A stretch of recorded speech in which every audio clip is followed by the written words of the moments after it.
Thank you again for the excellent hospitality these last 2 weeks. It's been a lot of fun here in Sao Paulo. So Rogerio asked me to give a second talk on this work that in part motivated the talk I gave in part last Monday, among other motivations. So this is a sort of a Hail Mary pass type kind of effort to address the hierarchy problem. When we get to the end, you'll see that the ball hasn't really landed yet, and I don't know where it's going to land. It might not be a successful venture, but I maybe in this talk can give you some of the ideas that we're trying to implement and where they got motivated. So this is work with my former student, Jem Arangel, who, as we just discussed, is now at Daisy, and my current but soon-to-be graduating student, Gabriele Rigo. Sorry, I should put Daisy for Jem. And it's based on this work here, and as I said, we're working further to try to understand what is the final resting place of the concrete model that we're trying to build. Okay. Here's the sort of standard slide on the hierarchy problem that we can spend a couple of moments on. We all know that the standard model Higgs is light, and we don't have a good idea of why. And the idea is that nature at some high scale gives us, for the Higgs potential, something like this, at some high physical mass scale, like perhaps the Planck scale or the Gut scale. And then if we look at the phases of the standard model as a function of, in particular, this parameter m naught squared, what you find is that as you vary this, and where the units here on this axis are those fundamental scales like the Planck or Gut scale, that you need to do a phenomenal amount of tuning, and if it's the Planck scale, then it's about 10 to the 32 tuning to get to that little signpost that says you are here. Our standard model just lives very, very close to a critical point in the phase structure of the standard model. Zero is the value of that at what scale? Some high mass scale. Some very high mass scale, like the Planck scale or Gut scale. I don't understand. Is that a plot? It should be the axes didn't come out for some reason. You remember. I see it here, but I don't see it quite as well here. So there is a zero, and what is on the vertical axis? On the vertical axis is the physical observed mass squared of the Higgs. And of course the relationship between these, we do our standard loop diagrams like the Hubisz, and we figure out the relationship between that bare mass that we put in and the actual physical mass. Yep. So our standard model is outrageously close to a critical point that, at least so far, we haven't found any evidence that suggests that there's some special symmetry that's keeping us there at that critical point, where instead of the quadratic sensitivity here, we might have a logarithmic sensitivity for much of the running as we get in supersymmetry. So there's many great ideas, but so far no experimental evidence. So critical point in the sense of phase transitions? In the phase transition of the standard model, where as Right. So if you really tune to the critical point, then there are long-range correlations because the Higgs is massless, and so you will get long-range correlations from that massless particle. So you're at the critical point of a Landau-Ginzburg style phase transition, described by approximate mean-free field theory. Okay. So the critical point is that physical Higgs mass should be zero. Very close to zero, or 125 GeV. Yeah. Very close to zero compared to the units along here. Right. And so this is the way I like to talk about the hierarchy problem. Just saying that you're close to a critical point. Now you might ask, how did we actually get to that critical point? What I'll start trying to do is trying to see whether the tools of self-organization that have played a interesting role in dynamical systems might be applied or applicable in the context of the standard model, of extensions of the standard model. And so the idea of self-organization is that many, in their time dynamical systems, not renormalization group evolution like we saw on the previous slide, they're naturally and very easily driven into a state that looks like it's at the critical point, where there are long-range correlations in the system, and where those correlations are described by power laws that have scaling dimensions associated with them. And so some examples are sand piles, where I'm slowly pouring sand on the beach and watching the sand pile up, and the sand stays at a particular angle, so it makes a cone, but now as you pile the sand pile stays at that critical angle as the sand pile grows, and if you stop piling sand, you poke it just a little bit, you'll cause avalanches that try to keep the system at that same critical slope. And they'll span the whole system, so the avalanches are system spanning, and so small perturbations give rise to long-range physics in that system. Other ideas are earthquakes, there's stellar plasma phenomena that exhibit these characteristics, and financial markets as well. And the idea is that there is some sort of driving force in the system and a release mechanism. That is, in the sand piles, there's slow addition of sand and there's avalanches. Earthquakes, well, there's an earthquake, I build up tectonic strain and then it releases. And then there's a stellar plasma phenomena as well, which I don't understand as well, but there's some analog of that in the stellar plasma phenomena. And okay, financial markets, there's a crash, yes. And so people actually try to apply these kind of ideas to financial markets. And now, okay, so these are special kinds of critical points that are intrinsically out of equilibrium critical points. And so people have raised the question before, could we actually apply this to electronic physics in some way? And so the first time I saw it in particular was Gianducci and a nice sort of summary called Naturally Speaking, talking about naturalness in particle physics, which is a nice review article. And this is just one small part of it. So what's the definition of it, of self-organization? If you try to dig through all the literature on this, there's all kinds of wacky stuff out there. From a very conservative definition that I want to stick to really wacky ones that I don't even understand what this sentence means. But this is from a review of self-organized criticality, and the idea is that if we stick to here, then I think we might be able to know what we're talking about. We like to create these sort of self-tuned phase transitions. People have tried to apply this to the cosmological constant using brain worlds, et cetera, et cetera. What is this? Sorry? Self-organized criticality. Oh yeah, sorry. Yeah, SOC is self-organized criticality. You know what? You look at that sand pile and you say, look, that criticality is self-organized. This is just the range over which people have tried to either formally or less formally define what self-organization means. And what do you mean by self-tuned phase transition? So in the idea of adding the sand, it self-tunes, and that the system has a sort of relaxation mechanism that keeps you at the critical point. Oh, served by a system. Right. So the system itself, without sort of outside interference, is maintaining itself at the critical point without tuning, right? So it sort of self-adjusts itself to get there. But those self-tuners, they always have some internal dynamics. Yeah, there's the slow addition of sand, so you can imagine putting the sand up there and then letting the sand go and watching the thing.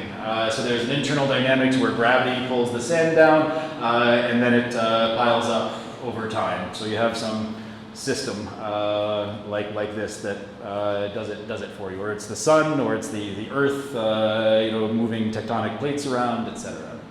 You mean the sand can compute the critical angle? Yeah, I think you can, given particular sand grades. It might be a function of the particulars of the interactions between the grains.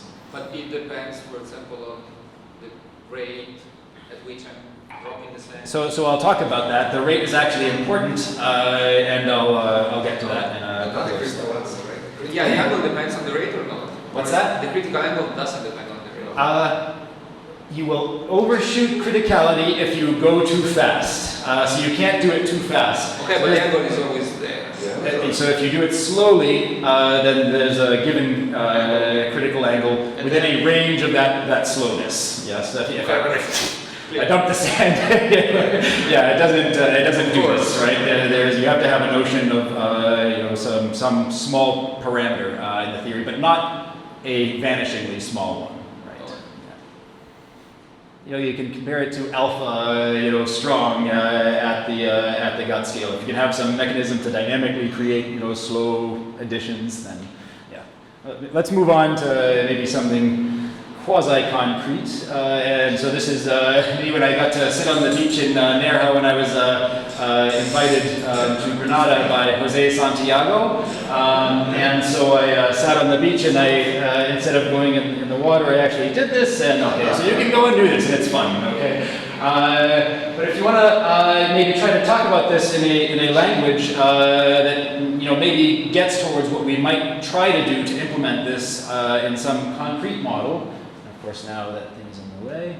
Whoops. You can imagine that as you're piling up the sand, there's a time dynamic to the system that is keeping it at the critical point. That is, there's an avalanche. There's an avalanche again, and an avalanche again. And so if you want to have maybe an intuitive interpretation of what's going on, you might think that once the system has sort of piled up a little bit, then I can describe sort of the time dynamics in the vicinity of an avalanche by thinking about the avalanche as sort of an instanton that connects sort of an approximate critical configuration with the next approximate critical configuration. And so now I might say if I have a condensation of instantons, and this is what's maintaining the critical state. So I have some notion of condensation, bit of a time-dependent thing in the theory. Or maybe something like ghost condensation. It doesn't necessarily need to be a topological instanton. It could be just some field configuration that relates set A and set B, or some system configuration that relates approximate critical state A and approximate critical state B. So these events are what's responsible for maintaining this state of criticality, and it's important that this is a far from equilibrium system. Equilibrium is just sand all over the place. Yes, sand in a pile is, it's sort of metastable, unless I have, some crazy thermal fluctuation. Sand grains aren't going to hop off, but it is far from equilibrium. And it's also dispersive, right? Sand grains bump into each other and they lose their energy via heat and things like this internal to the sand grains. What about quantum effects? I'm just talking about statistical systems right now. I'm not quantizing anything. But it would be nice indeed to have a quantum system, and I'll try to start to move there by using the tools of holography, which in principle should relate a classical system to some strongly coupled quantum mechanical system. When I was in grad school, there was this guy, Sid Nagel. Yeah. He was doing this experiment, Sandpile. Yep. Yeah, I know. I don't know Sid Nagel himself very well, but I know many of his students have become faculty at Syracuse doing different soft matter physics experiments. Yep. Okay, and I already did the video. Okay. It was a bit more sophisticated.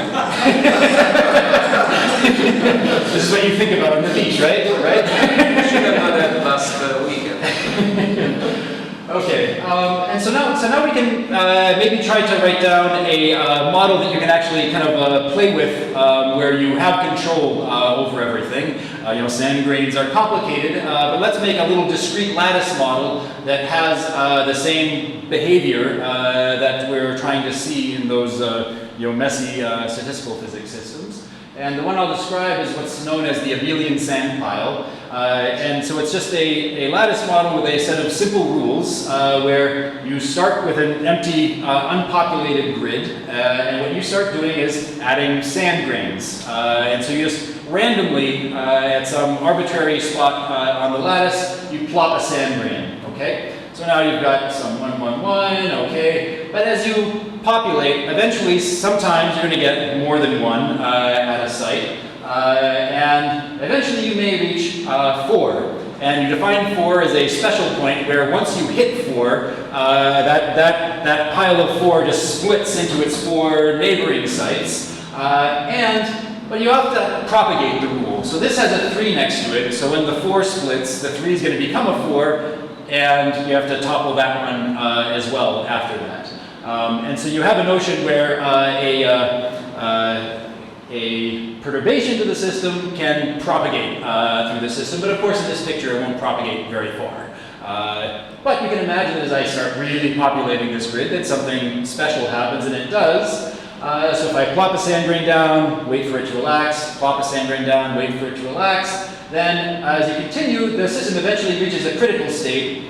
For some reason, you can actually calculate the average occupation per site. Turns out to be 2.125. And you can think about this as a picture where that's somewhat analogous. Again, I'm giving kind of rough intuitive pictures to renormalization group evolution, where I start with a trivial theory. It's like I've integrated out all the states and there's nothing below some scale. So I've got a trivial critical point where there's just no physics there. But now I evolve over time to a non-trivial critical point. So it's like sort of backwards from what you might expect from renormalization group evolution, where typically I end up trivial, and if I'm lucky I flow to a non-trivial critical point in the far ultraviolet. Define critical? If you say I reach critical state, what is the definition of critical? What is the definition? Of critical. That the system exhibits long-range correlations, and I'll show you in a couple videos in next. So you can program this model in Mathematica with 10 lines of code, and you can make little videos of it, and they're very hypnotizing. What you get eventually in this lens, if you keep adding. If you keep adding the You play grains. this game. So Yeah. So when you say average occupation is a uniform occupation over the grid.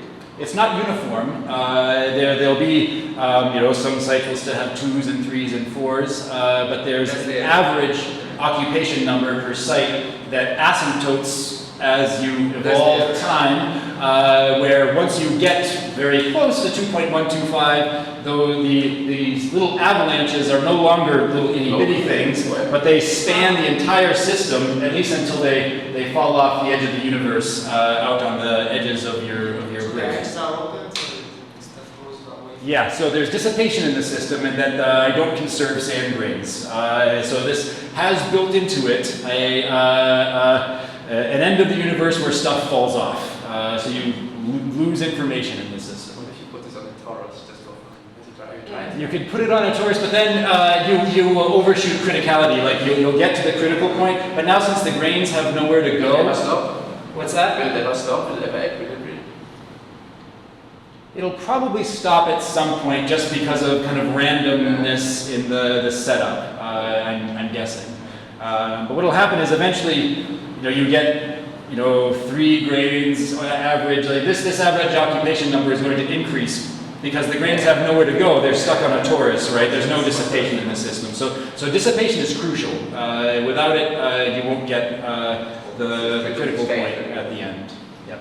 Is there an analytical understanding of this average occupation criticality? Yeah, this can be calculated exactly. And so 2.125 is in the large volume limit. So if I have a finite but very large volume, then this is apparently the number, but I haven't sat down and looked at that calculation. I just looked it up and somebody told me it's 2.125.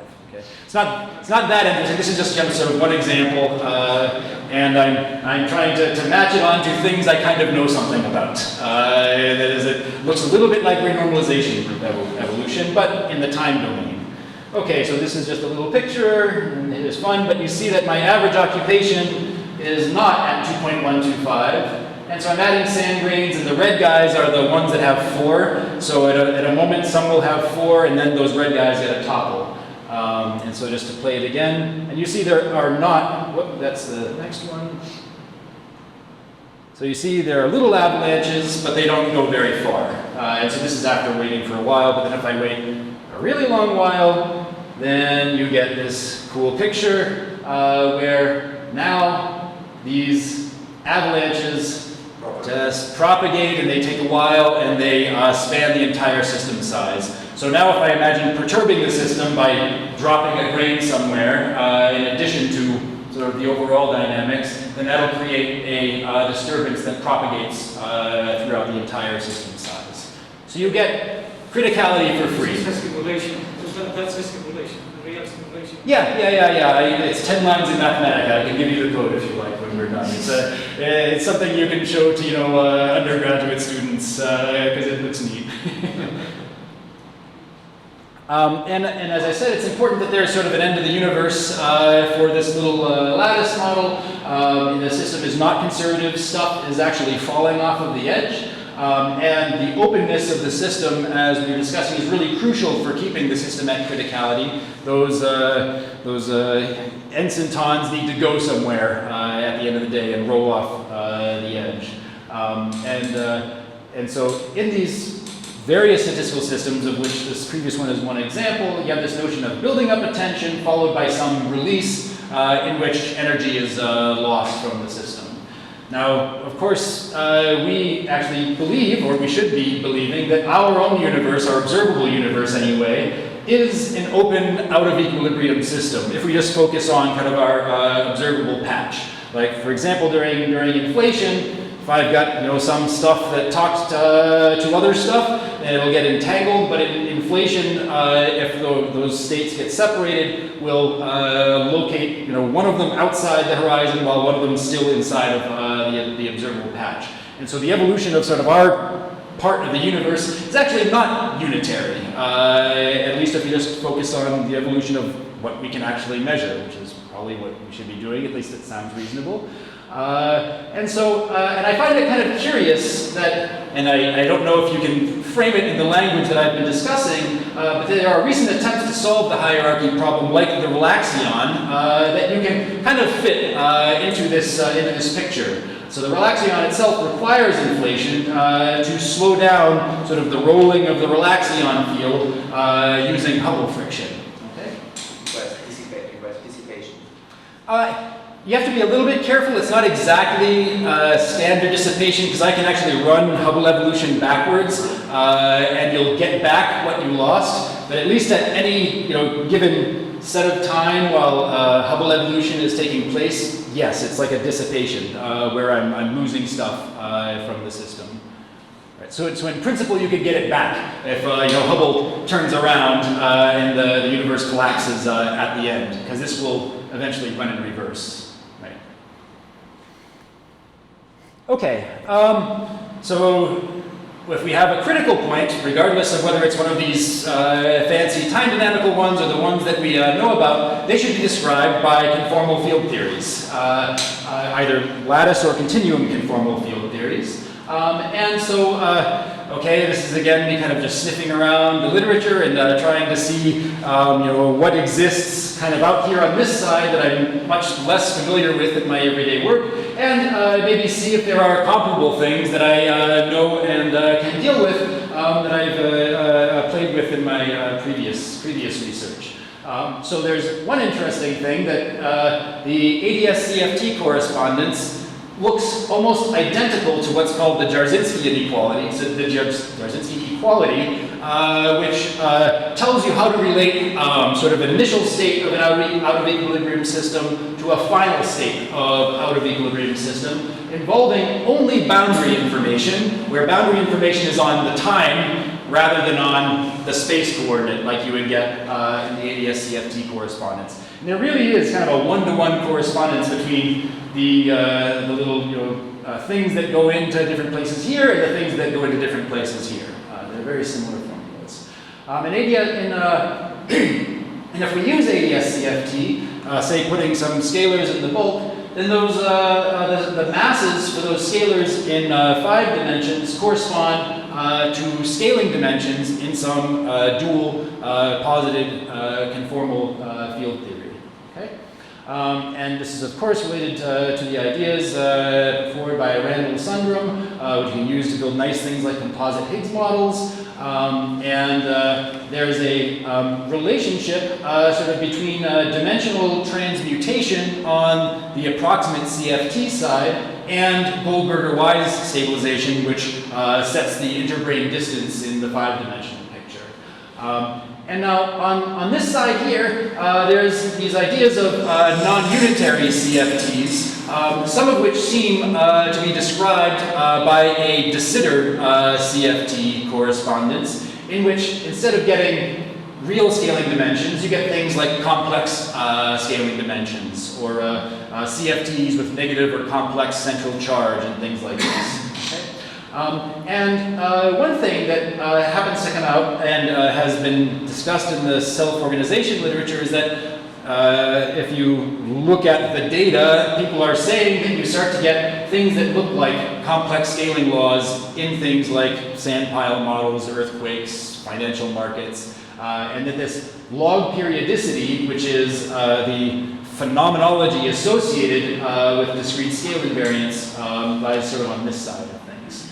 Okay, and again, this side seems to be related to these out of equilibrium but steady state critical points.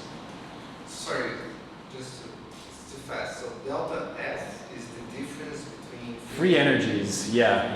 And on the right hand side is a time dependent thing that you take an average. Yes, that's right. Yeah, so there's sort of an integral over bulk stuff living here on the left that gives you the CFT here on the right. Yeah. Capital W. W is the work associated with different trajectories that you might take from state A to state B that have that delta F associated with them. So all you need to know is the free energy here and the free energy there, and it doesn't matter so much how you get from state A to state B. The stuff is sort of on the boundary in that sense. So this, is this somehow related to the ergodicity of the system, where you take a time average, it looks like you have another average on the left? I don't know. It's a good question. I've read the Jarzynski paper, but it's been a long time since I looked at it. So that may be one of the ideas that goes into proving this equality, which has been proved in the stat phys literature. Yeah. But even this is in 4 dimensions. The right column is in 4 dimensions. Well, many of these are in 2 or 1 dimension. There are many different examples here. Like I said, this is not a specific thing. I'm just trying to kind of throw on the page a bunch of stuff that I've uncovered while digging around. Maybe I should I want to focus on this idea of complex scaling laws because there's an analog of this that can happen from the left, from taking limits of what happens on the right side, on the left side here. Right. I don't understand the meaning of the time average or what? This is the system. So you have a Two states with different free energy.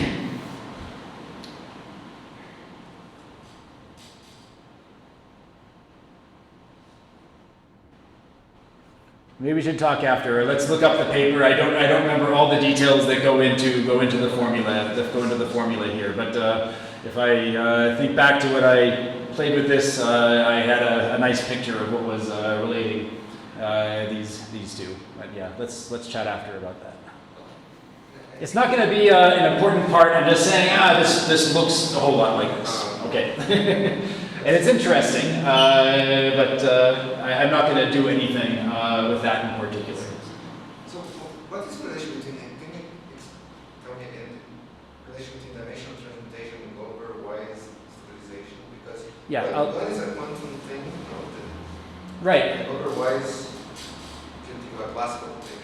So the idea is that a 5D approximately classical model, just looking at sort of the classical behavior of the system, corresponds on the right-hand side to a quantum mechanical 1/n system. And so where n is some somewhat large parameter. So if the 5D gravity is somewhat weak, then I have a notion where I can relate Goldberger-Wise stabilization to dimensional transmutation. And so I'll have some slides on that also, just to confined also you get the Meson spectrum.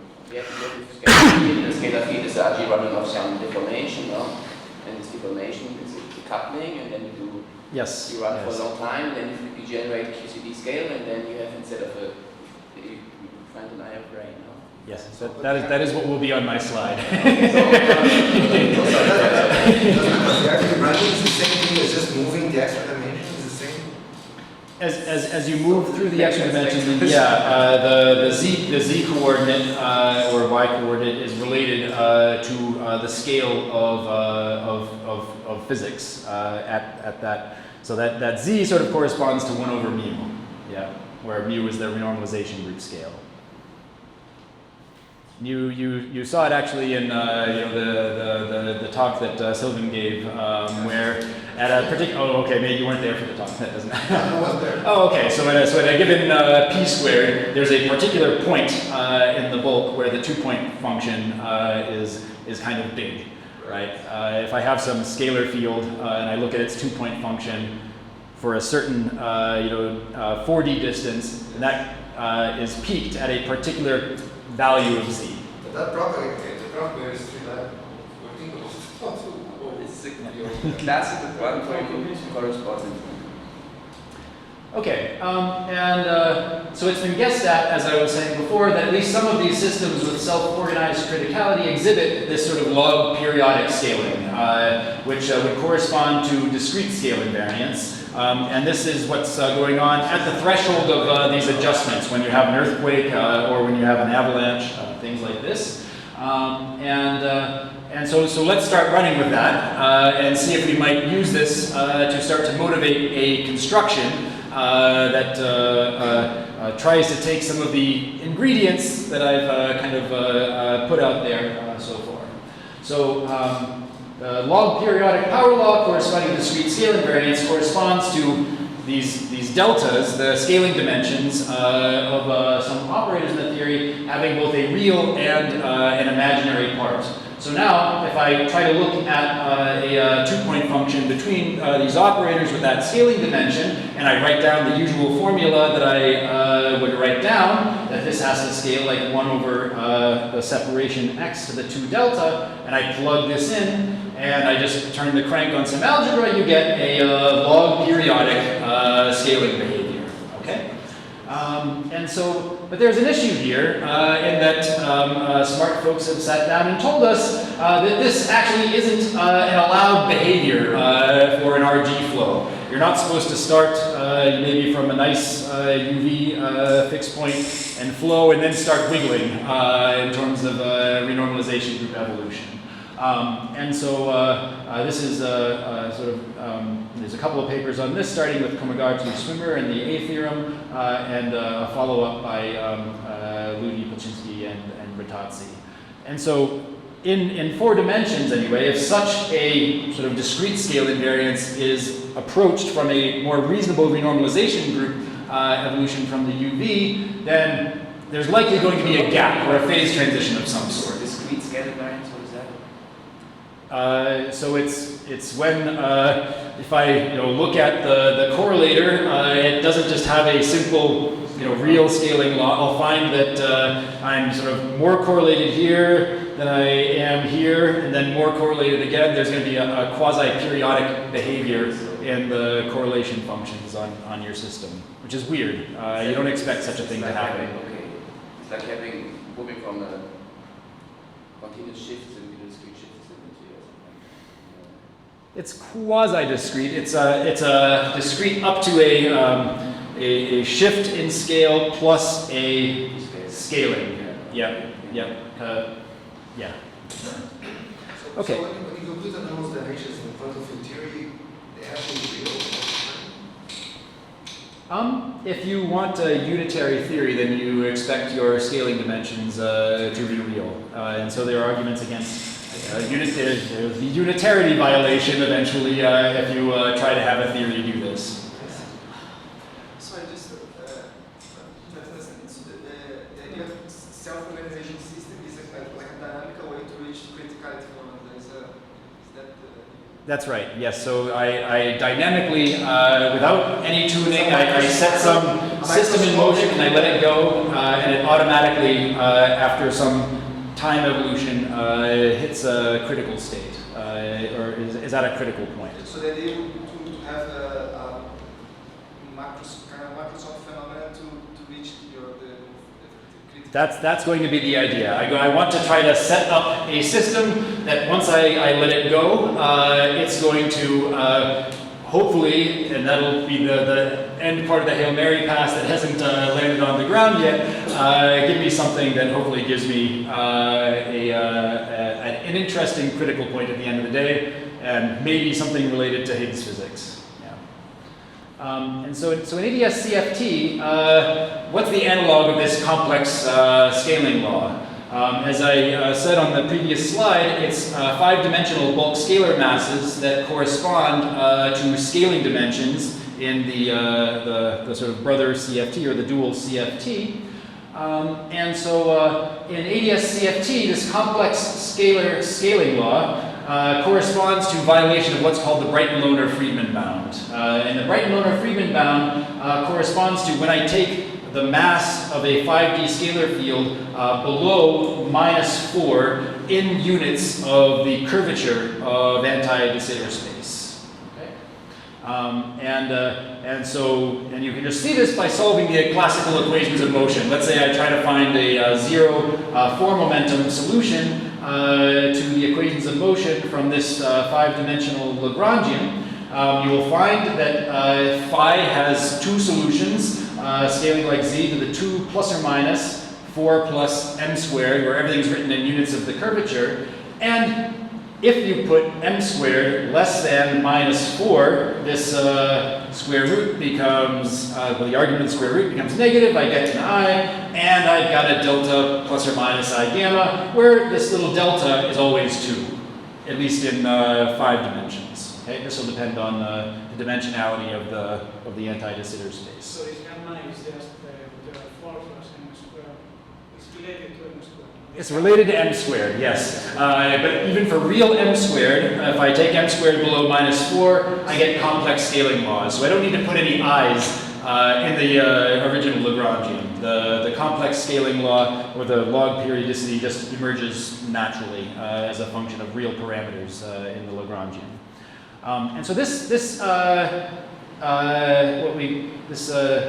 sort of phenomenon actually plays an important role in novel phases of quantum matter that have been used to try to describe different condensed matter systems. So there's a nice review article by Sean Hartnell and Subir Sachdev here, where they talk all about different little anti-de Sitter space constructions you might put together that end up starting to get this behavior in the infrared, but then end up gapping in some way, either by finite temperature or with some finite charge or things like this. So Z is the extra dimension, right?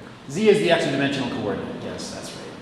So this is like how do you interpret the running of phi? Is that how do you interpret the running? Right, so there are... Sorry. So there are 2 solutions. One has an interpretation in terms of a coupling, and the other has an interpretation in terms of a condensate. Because if I turn on an operator, then it can also condense and break the CFT spontaneously. So if the profile cannot oscillate, that's what you're saying? Yeah, phi shouldn't go and then start wiggling. The zero 4-momentum solution should not do that. According to these theorems. And so what we'd like to do is connect these 2 sides, right? I want to start off with something nice and unitary, and maybe somehow get over to this place where this different kind of physics is happening that maybe has some relation to the hierarchy problem. And so now there are certain limits of this side and this side where these 2 get close to each other, where this ADS tachyon emerges. Now the ADS tachyon is what happens when I try to put the mass squared below -4. If I look at the spectrum of fluctuations, tachyons start appearing in the system. So this is going to play an important role in the rest of the talk, this ADS tachyon. And I'll talk a bit about a paper by Kaplan-Lees and Stefanov called Conformality Loss that uses this ABS tachyon to talk about the loss of conformality, where I'll talk more about the details in the next few slides. And I mentioned also these interesting beasts called logarithmic CFTs, which will turn out to be related to some of the systems I've described to you already.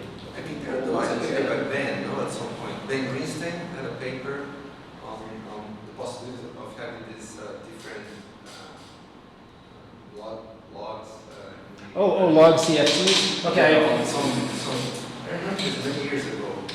I should look that up. I was looking primarily at the papers by Cardy, where he has discussions about these logarithmic CFTs. And the discussion that Cardy uses for logarithmic CFTs actually is very, very similar in some ways to the ideas that Kaplan-Lees and Stefanov put forward. They're notionally different, but they're similar descriptions that seem to connect these two sides. I think it had to do with, what's it called, some cycles that are...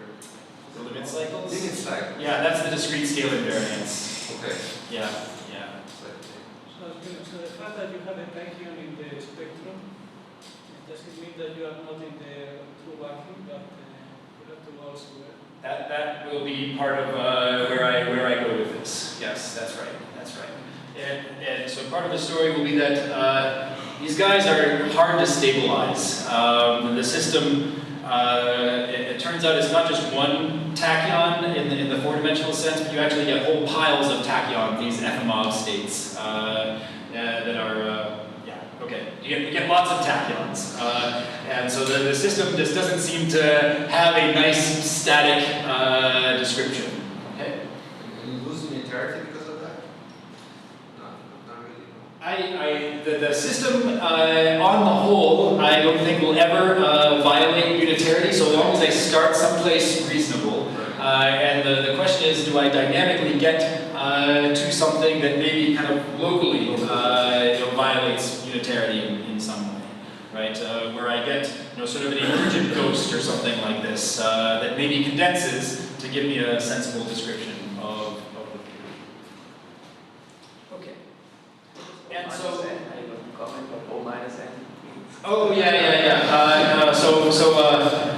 So there's these models called the ON models, and you can analytically continue the ON models to minus n, and there are log CFTs that are the limit as n goes to 0. So there's a way to rephrase the ON models where n is not an integer, but it corresponds to, I forget the exact story, but there's like a loop description of the ON model where you can take n to be any number, including negative numbers. Okay. And as n goes to 0, you get one of these logarithmic CFTs.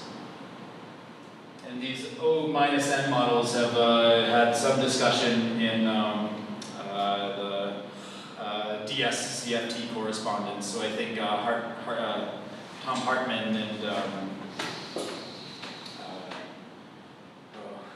Strawmenter have some papers on DS descriptions of the ON models that either n equals 0 or negative 1 or something like this. I don't remember the details. Okay. So it turns out this Belian Sandpile model that I showed you before, this little toy, is one of these logarithmic CFTs where it has a central charge equal to -2. So it's a very odd duck in terms of CFTs, in that it has what you would expect to be some sort of ghosts in the picture. So if you want to think about these avalanches, maybe they have something to do with sort of a condensation of these ghosts in the CFT. What are these other papers of Hubisz? So this is a paper that I haven't had a chance to explore fully yet. It's a great paper titled "The A, B, C, and Any D of Logarithmic CFTs." Wow. So they try to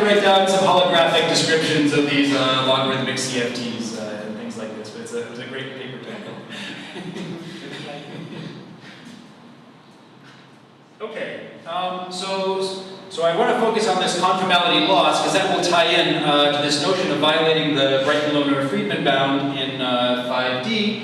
And it has a picture in terms of what our descriptions of fixed points. For example, in QCD, where I can think about going in and out of the conformal window of QCD. So if you dial up the number of flavors in QCD, eventually you have a non-trivial infrared fixed point. And then there's a conformal window if I continue to increase n for a while. So there's a range of n where QCD has a non-trivial infrared fixed point. And what Kaplan, Sun, and Stefanov posited is that there's a new QCD defined out here where this parabola, or some shape, intersects the origin again. So there's a beta function that vanishes at an IR fixed point here and a new non-trivial UV fixed point up here. And so this is a conjecture. It's not clear that this QCD star exists in actual QCD. But now you have an interesting notion of if this picture is correct, that as I vary the number of flavors in QCD, I can think about going in and out of the conformal window in terms of an annihilation of these two fixed points. So I have a non-trivial infrared and UV fixed point, and as I decrease the number of flavors below the conformal window, they go towards each other, they annihilate, and eventually they're just gone. There's no complete fixed point. But there's a notion of being close to a zero in the beta function where you have a walking behavior in the theory. Okay?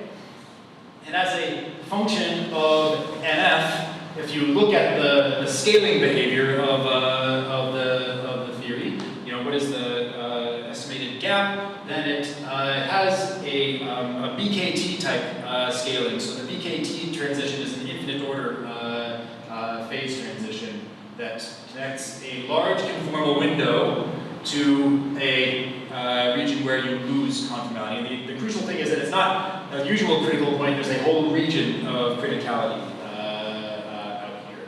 What's BKT? Brzezinski, Kosterlitz, and Thouless. Originally it was different types of topological phase transitions in two-dimensional systems. The O2 model in 2 dimensions. Yeah, the O2 Sorry? The O2 model in 2 dimensions. So it's a topological phase transition where you condense vortex, anti-vortex pairs in the O2 model. This critical value of MF doesn't need to be an integer. Does it? Yeah, it doesn't need to be an integer, of course. Yeah, this is a cartoon where if you're very lucky, you have an exact critical point there. But I can imagine extending to non-integer n in some way. I don't know what that means, but of course you can do it for ON. Maybe there's some way to do it for Quick question about, you say that's a conjecture, but have people looked at this in the supersymmetric version of that? Because, it's much more accessible, much more rigorous. I'm not sure. Probably people have tried to. I don't know. So I think Kaplan, Sun, and Stefanov tried to go further and create versions of this where they could explicitly calculate it. I don't think it was Susie. They were trying to squeeze both of them into the Banks-Sachs region where both of them are perturbative fixed points. But they weren't able to quite get it to work out. There were just issues with doing that. Yeah, Susie, I don't know if people have tried that. Yeah, that's a good question. I don't think so. No, I've never heard of this UV fixed one in the SQCD. I don't know. Yeah, and the lattice, by the way, doesn't see this. People have tried to look for QCD star, because you can study QCD at a large number of flavors on the lattice. It's not clear that this actually corresponds. I don't care about QCD though. I just like this picture here, and what we'll see is that. Just why should it be like this? Does all these go to a free Gaussian fixed points? Yeah, the origin is somewhere up here. Ah, okay. Yeah, sorry. I just haven't put the actual origin there. You're right, exactly. Those should go to 0 so that I have the trivial fixed point somewhere. Ah, maybe I just should. Sorry. Yeah. Where do I see this fixed line that you have in the BKT? Is that you were mentioning BKT type scaling. That usually happens at the end point of this critical line. No? So you have a critical line at the end. Yep. This is the critical line. Sorry, in the parameters we have couplings usually, no? So but that is in the Yeah. Here it's for NF. Yeah. Ah, okay. Yeah. I see. So if you change it, okay, I see. So the scaling has the similar properties as BKT in that Okay, it is an that's infinite right. order phase transition. It connects a critical region to a region where you don't have critical behavior. Sorry, okay, on the right plot, what's the difference between QCD and QCD star? What would be the difference? The difference between QCD and QCD star. Right, if you look at, Right. there will be 2 lines for different QCD and QCD star, or I don't understand the point of the second plot.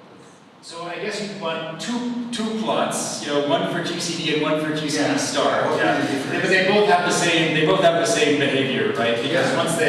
once they meet each other, but of course one is tuned, right? I need to carefully tune myself to the UV point so that I sit there.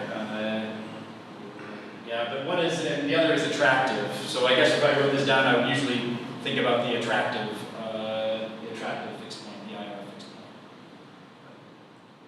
But they're saying something that if you increase NF, then you get to the conformal window. That's Right, at some point I get into the conformal window.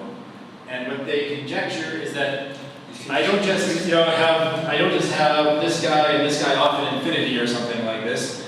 Instead, there's a finite separation in coupling. But it may be a strong coupling. Can you also lose asymptotic freedom before you reach conformal? You can also lose asymptotic freedom before reaching conformal. Yeah, that's right. You can, if you trace it back to the origin, this guy will flip up at some point also. Yeah. Then maybe just don't get conformality anywhere. Yeah, I'm staying outside of that region. We'll presume that there's always an asymptotic. And again, in the lattice community, the NF equal 10. Some people say that's conformal, some people say that's not. is what? In the lattice community, nobody knows that. I don't care about. I care, but not for the purposes of this presentation. Whether it's 12 or 11 flavors. It's the picture I just want to get across is this, and the fact that we can relate it to this complex scaling law that I have been talking about in the previous slides. So before I start doing that, I'll just give the primer on ADS CFT. These 5D models in space with negative curvature can be dual to 4D CFTs at strong temperature. So for example, if I have a free scalar field theory in 5D, the dictionary is relating masses to scaling dimensions, and as we said, coordinate to scale transformations. And the scalar solutions, there are 2 of them, right? And now we can relate that back to the previous picture, as I'll say on the next slide. So you might ask, well, what do these 2 solutions actually mean? So now the picture that we have is that there's some ultraviolet brain here in 5D. Our x-dimensional coordinate is z. We've got some free massive scalar along with 5D gravity and our negative cosmological constant in the bulk, and an infrared brain. So this is our starting point for the usual Randall-Sundrum type model building. And now adding a vev for the scalar field phi that lives in the bulk is like turning on a coupling constant for some operator with scaling dimension delta, either of delta plus or delta minus, depending on how you choose your boundary conditions. And that this is equivalent to deforming the CFT, because I've turned on a coupling for some operator that is not dimension 4. All right, so now how do we describe this conformality lost picture, but in this holographic side? the idea is that these two different scaling dimensions for phi actually correspond to these two different fixed points, the ultraviolet and IR fixed point, where the UV fixed point, the same operator, has scaling dimension delta minus. And so then when I flow from the UV to the IR, that operator O goes from scaling dimension delta minus to delta plus. Okay, so that's what the RG evolution does. It relates this theory to this theory, and so you only need one 5D theory to relate these two theories. Okay, these two fixed points. So in other words, in the 5D dual, you do see such a data that, well, that was probably the idea of these guys. No? Yeah, that's right. Yes. And so if you fine tune, then you can get the scalar field to hug the delta minus solution. And if you don't fine tune, you'll just asymptote to the delta plus solution. That's an analog of RG evolving from this fixed point towards this fixed point if I deform away from it a little bit.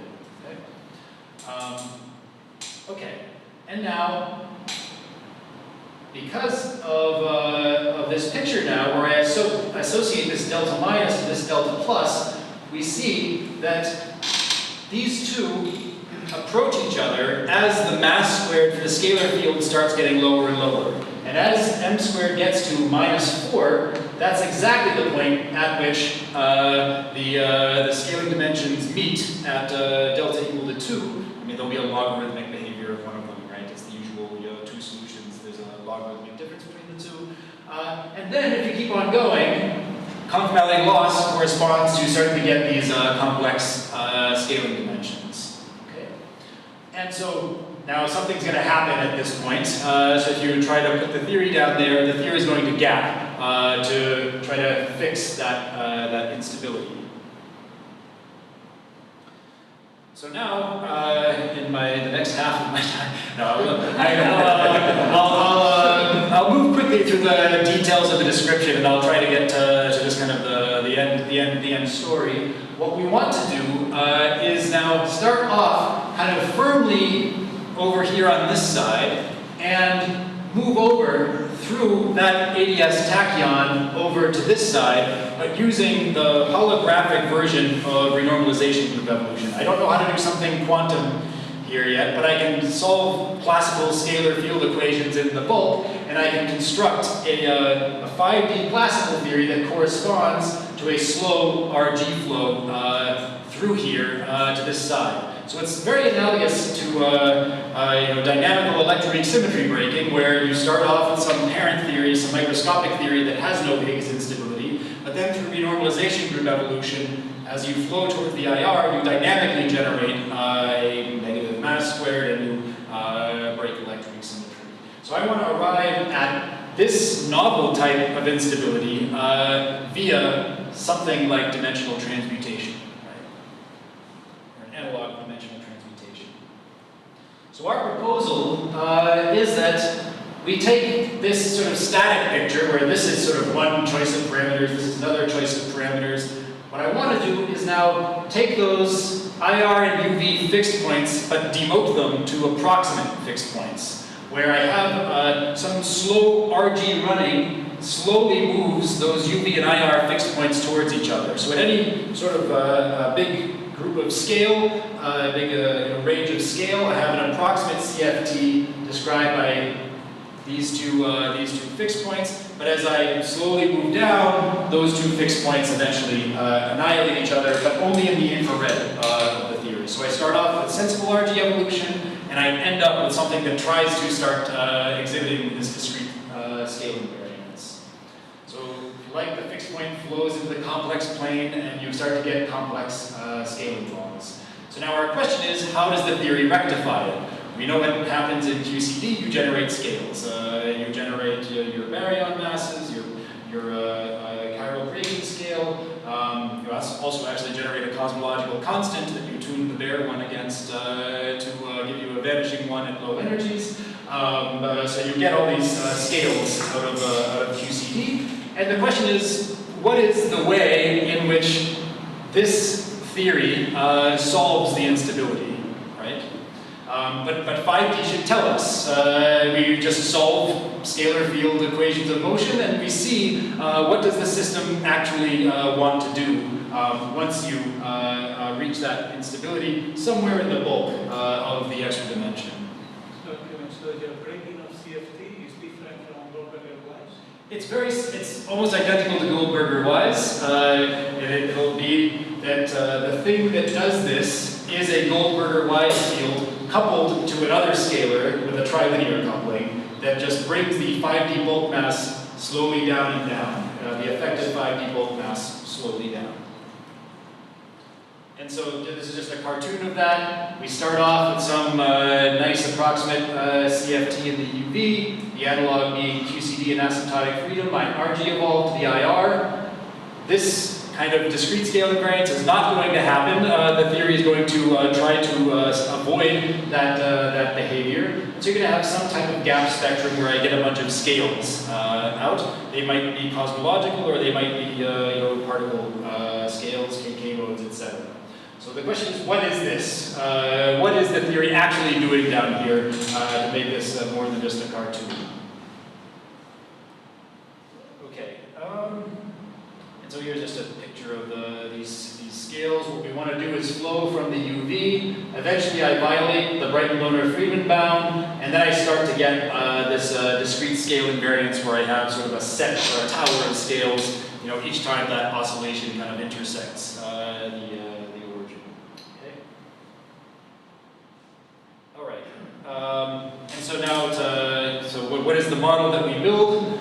We, in some sense, send into the 5D bulk, we turn on a coupling constant for a nearly marginal operator corresponding to a Goldberger-Wise field with a smallish bulk mass. And we now couple that to another field in the bulk that drives its mass squared smaller and smaller as the Goldberger-Wise field grows. So it's like QCD, I have a slowly growing coupling constant, but now that slowly growing coupling constant is triggering another type of instability in the theory when it gets big enough. Okay. So the 5D physics is arranged such that growing deformation sends the dual to the scaling dimension of some other operator in the complex plane. All right, so the idea is that, as I said, if we can solve the classical field equations completely, the 5D physics should be giving us clues to what the vacuum is of the dual description that we're trying to mock up. What is going to happen? All right, and so this is sort of like an experiment. I turn on a small deformation. What does that small deformation turn into when I set up the system in a particular way? It's like the original story. I set my system, I turn on some little thing, and I let it run. What is it going to do?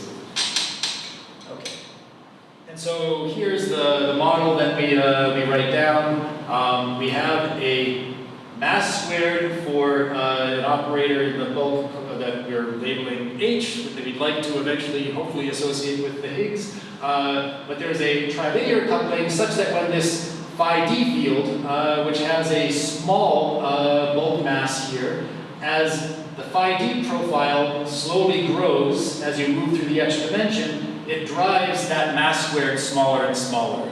So the mass squared starts firmly above the Brighton-Lohner-Friedman bound. The UV physics is fine, what's going on here, but then H is going to want to start to wiggle when you get deeper into the bulk, when that mass squared goes below -4. Okay, we know that 5D gravity waves are the radion, and we have some IR brain potential for the Higgs that we just write down as something that should potentially give it a vacuum expectation value. We want to set something to happen. When that instability is reached, that Higgs can pick a vacuum expectation value, maybe according to the dynamics set by the boundary conditions that potential gives.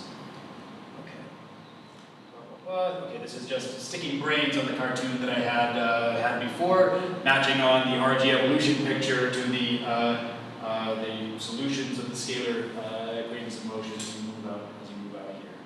So the coupling constant that you're looking at is this trilinear. Yeah, that's the new ingredient. So I've coupled the Goldberger-Wise field to other bulk fields. And of course this is allowed. We should have been writing this down since the very beginning. but nobody writes it down because it's really complicated and hard to deal with the equations. And then the profile of phi d triggers the breaking. Yeah, that's right. That's right. So that's like, you know, that's the initial thing that I turn on that slowly grows. And if I wanted to kind of create an analog to the cartoons that we were talking about before, the slow addition of the sand grains is the slow running that I set up in the beginning that inevitably kind of sends the system to where the scaling dimensions start to become complex.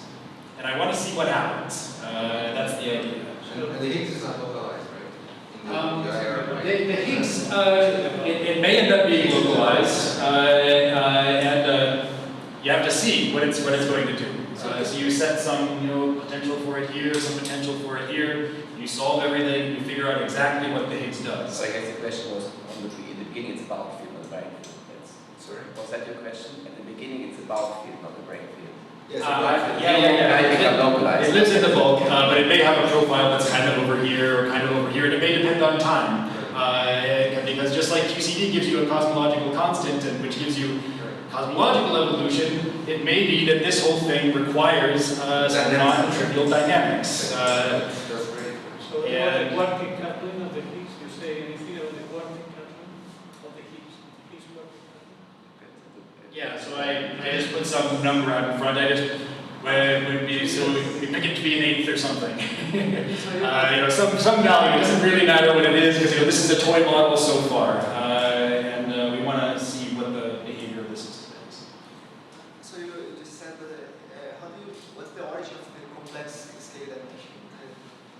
So It's gamma, the imaginary. right. So there's sort of an effective z-dependent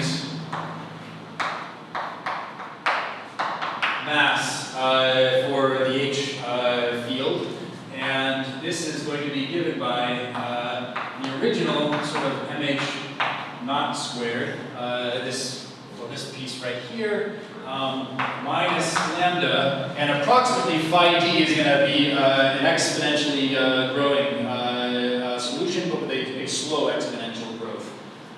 If I use, what coordinates did I use here? So I've been using z, so it should be z the n phi, where n phi is small. Okay, so it's sort of a logarithmic growth of the effective bulk mass as a function of z.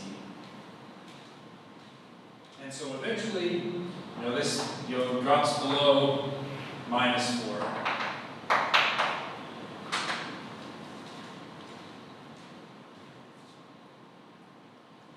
Oops.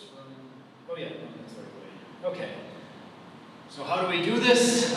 We just solve the solutions to the theory, but we've got a couple gravity to it because gravity plays a crucial role in the stabilization of the geometry. We need to know exactly what the solution to the scalar equations are coupled to the background geometry. And we need to compute what is the potential associated with a particular brane separation. And so this can be done. You have some ansatz for the metric. And now what's crucial here is that I have not almost certainly picked the right metric. I've picked a static metric that does not depend on time. It only depends on the z coordinate. And this function g encodes the back reaction. Okay, so you solve, okay, I have some equations, I do my best to solve, but of course they're hard equations, they're nonlinear, they're coupled to each other, and you need to, if you want to understand the behavior of the theory, take into account that nonlinearity. The nonlinearities are crucial for generating the instabilities that we'll see that don't seem to be rectifiable in the usual kind of Goldberger-wise sense. It seems very hard to make static geometries in this story. And I'll skip this. So the fields are homogeneous, right? Sorry? It doesn't vary with time, it's just background fields. So the equations have no gradients, for instance. The equations have no gradients of the fields, so that's... These equations are all derivatives with respect to z, not time. So everything is time independent and only evolves as you propagate through the bulk. But we should be accommodating for non-trivial cosmologies. But we don't do that. Okay, we have a nonlinear boundary value problem. If it's nonlinear, you don't have uniqueness. All these usual nice things that you have are out the window. You're just going to numerically do it. But you also got to be careful because there might be other branches of the solutions that are not necessarily close to one solution you might get. And I'll show you what I mean by this. You have the sort of following structure where here what I'm doing is I'm tracking the effective potential for both the, I've got two fields now, right, essentially. If I have one Goldberger Wise and one Higgs, then I can boil the system down to a two-dimensional potential where the potential depends on the brane separation and the vacuum expectation value of the Higgs, where you might just write down, say, the vacuum expectation value evaluated on the IR brane, just to write something down. And you get, for example, and so this is as a function of Z1, so Z1 is the position of the IR brane. I will have regions where there is a usual solution where MH squared is totally above 0. There are no tachyons yet in the picture. But then as I move Z1 out, as I get farther away, then the renormalization group running or the 5D bulk running eventually generates that instability for a certain distance to the IR brane, and you generate the tachyon.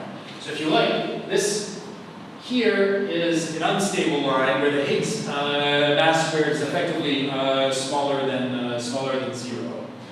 But now it's got nowhere to go, right? The Higgs potential, if you like, is decreasing as I move out along this, but it has nowhere nice to reach. And here, this is actually stable, right? And so it seems that there's just no place for that Higgs to go. It has nothing to pick it up again as you go farther out in the solutions that we're able to study anyway. And you can muck around with the parameters a little bit. You can get, here I get this crazy potential as a function of a fixed, as the Higgs at a fixed when I want Z1, and here I can get different behavior. Okay. So for given Z1, there may be two solutions that sort of satisfy the equations of motion. One with no Higgs, and the other with sort of a symmetric gradient solution. Okay. And there's a notion of the KK scale is 1 over Z1. That's just the usual, so we write down F. The breaking scale is 1 over Z1. Okay. All right, and this is the full potential for both the Higgs and the IR brane. You can calculate this. You show it's only a boundary term. And what a quick picture of what you get is that the theory just has no place where it wants to sit statically. I can try to put it here. Here, the Higgs squared is happy, but gravity's not at a stationary point. Gravity meaning the brane wants to keep moving down here. When the brane moves down here, the Higgs is unstable, and the Higgs wants to move off, in this direction. The dashed line is where the Higgs mass squared is below 0, and that ADS tachyon has reared its head. But that's a stable point? No. Because this is assuming the Higgs z is 0. What is the effect? I can't draw the two-dimensional potentials, but it just there doesn't seem to be any place for it to go down here. We at least cannot find one using numerical methods to solve these equations. So it's unbounded from below? It appears to be unbounded from below, but it's hard to say, right? Because at some point my numerical solution craps out, and I can't get Mathematica to go that far, right?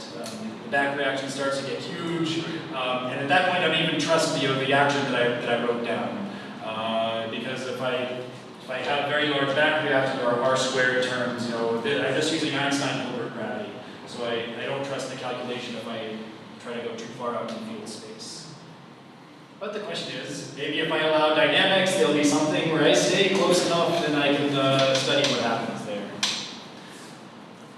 And the picture looks sort of like this. If I try to go out here, there's not just one tachyon in the spectrum. What happens is I keep on moving the IR brane out, is that first I get one tachyon, then I get another tachyon if I go a little bit further, and then another tachyon. And so you you get this whole tower of tachyonic states. And so this instability is much more unstable than sort of a usual four-dimensional instability in some sense.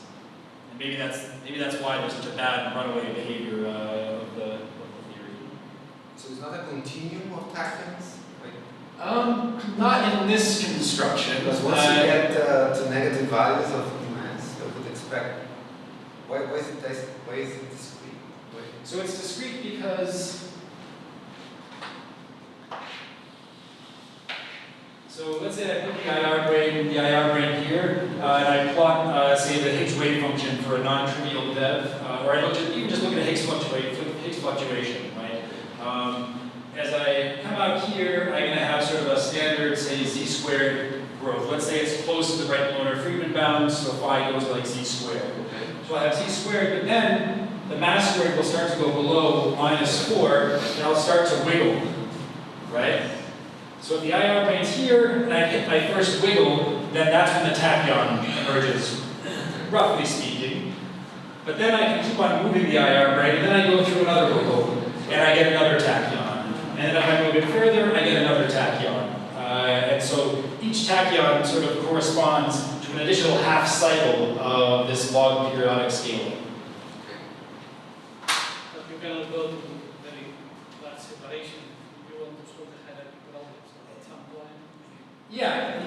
I mean, this is just telling me that whatever I've done, I haven't done the right thing yet.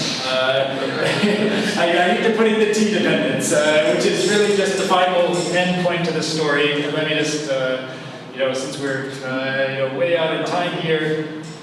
So what we can do, just as a rough cartoon, is kind of follow the scales of what happens as I try to, there's a parameter that I can vary that will set the IR brane here or here or here. And so I will slowly make it so that the system starts to move towards sort of this point where the tachyon emerges. And so that's what's going on over here. So what will happen as the lowest excitation of the Higgs will start to get a smaller and smaller mass, and this is the point at which that first tachyon kind of rears its head. And along this line, if I've performed the UV brain tuning, I have exactly flat Minkowski space. And I've got some radion mass that isn't going to change very much as a function of,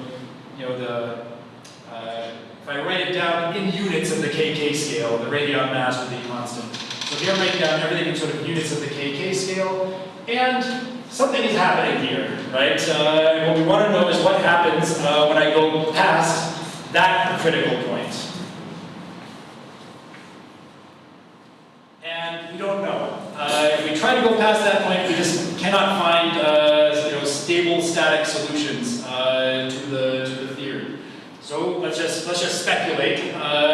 What might happen if we include the time dependence. Well, just like QCD gives you scales of cosmology, I think it's very likely that you'll get some dynamically generated scales of cosmology past that point, which, of course, our analysis has not been able to handle, but which a more complete analysis, like the one I'm starting to move towards in the talk that I gave on Monday, maybe might yield some information on.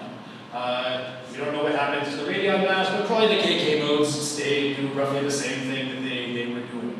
And now you might guess that because I went from flat Minkowski space and now I've broken symmetries of Minkowski space by having a non-trivial geometry, the real hope is that maybe there's some notion of Goldstone modes that lives here on the left, corresponding to those spontaneously broken symmetries. And the only kind of guy there at that point is the Higgs. I mean, this is a hope. I'm not saying that this is right. This is just a little guess. We have to now confirm, or we'll actually study what happens on the left-hand side here. As I said on Monday, there are some interesting possibilities for brain cosmology. Here again, I put in no matter or anything like this, but maybe this brain cosmology gives us something that looks like dark matter or looks like radiation or dark energy. And these were things that you could get out of just pure brain cosmologies beforehand. Now, okay, there might be ghosts and other things going on here too. You've got to be careful. Once I've got some geometry, I actually have to look at the spectrum of fluctuations and make sure that the theory is healthy. Okay, what are our prospects? Obviously, we're still a really long way before I can think about this as being applicable to the standard model, but I, at least in this talk, wanted to give you a picture of what are we trying to do and what motivated us to make this effort. What we really want to do is know what that cosmology is. What are the details of that left-hand side of this phase diagram that I showed you on the previous slide? And of course, the very interesting, exciting question is, can our cosmology in any way be related to this, this brain cosmology, which, if you use ADS-CFT, somehow corresponds to the ground state of this theory that I started with. Just like, QCD plus the cosmological constant that QCD generates is sort of the ground state of that microscopic theory I wrote down. I wrote down a dual of this microscopic theory that, as it evolves, should give some cosmological scale. So in some sense, those cosmological scales are part of the ground state of the theory. And it's, of course, tantalizing but ambitious to maybe unify our cosmological standard model with the standard model. Yes, this is putting kind of two things together. Cosmology is part of what's solving the hierarchy problem. If the hierarchy problem is solved in this context, yes, which is a big if. Okay, so I'll just leave the conclusions up there, and thanks.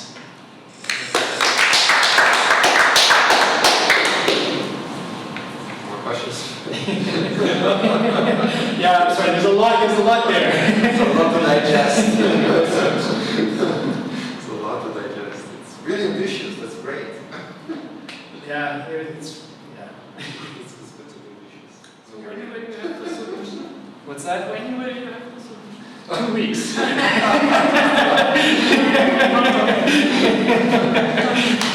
That's what you always say, right? 2 weeks. I certainly can't promise anything.